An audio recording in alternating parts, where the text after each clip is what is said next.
Bonjour et bienvenue dans cette vidéo. Je vais vous présenter l'actualité du Barça aujourd'hui, en ce vendredi 12 juillet 2024.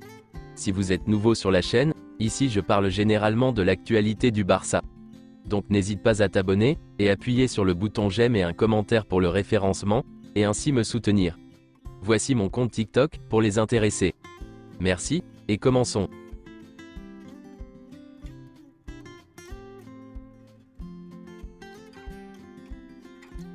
Voici quelques photos de Lamine Yamal à l'entraînement avec la sélection espagnole.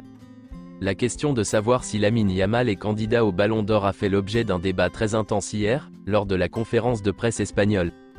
Voici quelques déclarations de Gary Lineker sur Lamine Yamal. Je pense qu'il est injuste de comparer Lamine Yamal aux plus grandes superstars. Il ne faut pas s'emballer, mais bon sang. Même Messi a été plus tard. Je ne vais pas dire qu'il sera Messi ou Maradona, mais il pourrait l'être. Faire ce que Lamine Yamal fait à cet âge? Je veux dire que Pelé avait 17 ans lorsqu'il a marqué 2 buts en finale de la Coupe du Monde, presque 18 ans.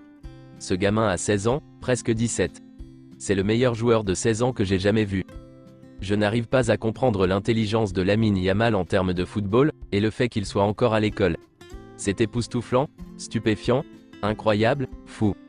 Mais c'est beau, et c'est agréable de voir émerger un nouveau talent. Lamine Yamal, souvenez-vous de son nom. Adios. Et voici quelques déclarations de Mounir Nasraoui, le père de Lamine Yamal. Lamine est fou de joie, il veut être le plus jeune joueur à gagner l'Euro. La photo de Lamine Yamal avec Messi quand il était bébé? Je me suis remis de ce qui est arrivé à mon fils quand il est né. Je savais qu'il allait devenir une star. Tout père le sait, et tout père veut que son fils soit le meilleur. Lionel Messi bénissant Lamine Yamal à sa naissance? C'est peut-être Lamine qui a béni Messi. Lamine a mouru bien avant les autres. Je remercie toute l'Espagne, la Masia, ses amis, le VAR ici et tout le monde. La performance de l'Espagne jusqu'à présent? Je la vis comme tout le monde, avec bonheur et joie, et beaucoup d'amour pour toute l'Espagne. Nous avons atteint la finale, et je suis fier et heureux pour tous les joueurs. La finale de l'Euro? Je pense que l'Espagne va gagner. C'est tout et rien d'autre. C'est officiel, Lamine Yamal et Pau Cubarsí ont été promus et officiellement enregistrés comme joueurs de l'équipe première du Barça. Le Barça affrontera Monaco pour le trophée Johan Gamper, le 12 août. Hansi Flick est le premier entraîneur de l'histoire du FC Barcelone à avoir dirigé une équipe nationale et remporté la Ligue des Champions, avant de prendre ses fonctions. Hier, Hansi Flick a débuté la pré-saison par une double séance d'entraînement en mettant l'accent sur l'aspect physique.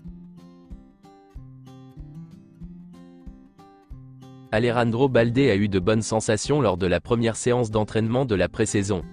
Il ne s'est pas entraîné au même rythme que les autres, mais il a eu des sensations positives. Il est prévu qu'il rejoigne l'entraînement collectif la semaine prochaine. Alejandro Balde est presque complètement remis de sa blessure. Le joueur s'est entraîné normalement avec le groupe sous la direction de Hansi Flick hier. Hector Fort s'est légèrement blessé lors du dernier match de la saison dernière. Il ne s'est pas entraîné hier, mais on s'attend à ce qu'il le fasse tout au long de la semaine prochaine. Frenkie de Jong souffre toujours de problèmes ligamentaires à la cheville droite. Dans les prochains jours, les médecins barcelonais analyseront s'il doit poursuivre un traitement conservateur, ou s'il doit être opéré.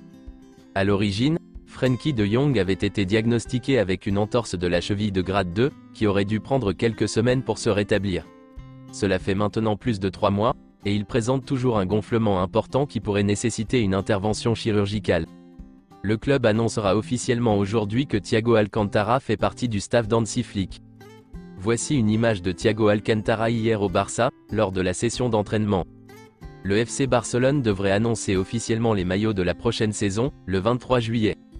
Selon Mundo Deportivo, un tribunal de Barcelone a décidé que le Barça ne pouvait pas se retirer du contrat avec Nike, et que le club ne pouvait pas négocier avec d'autres sponsors de maillots.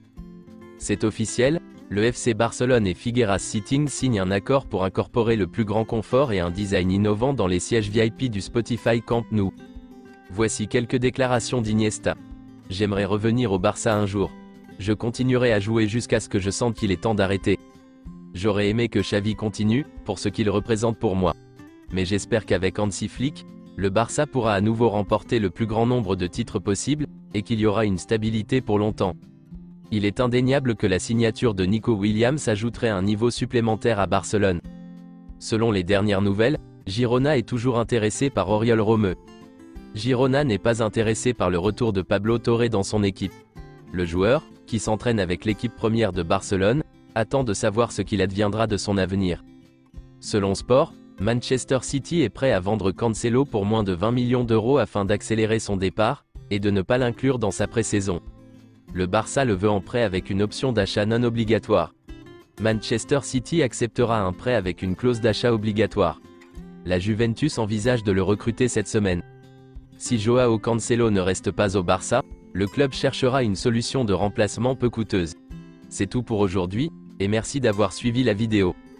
Mettez un j'aime si la vidéo vous a plu, et aussi un commentaire en donnant vos avis, et abonnez-vous pour ne pas manquer les prochaines vidéos. Merci, et à bientôt.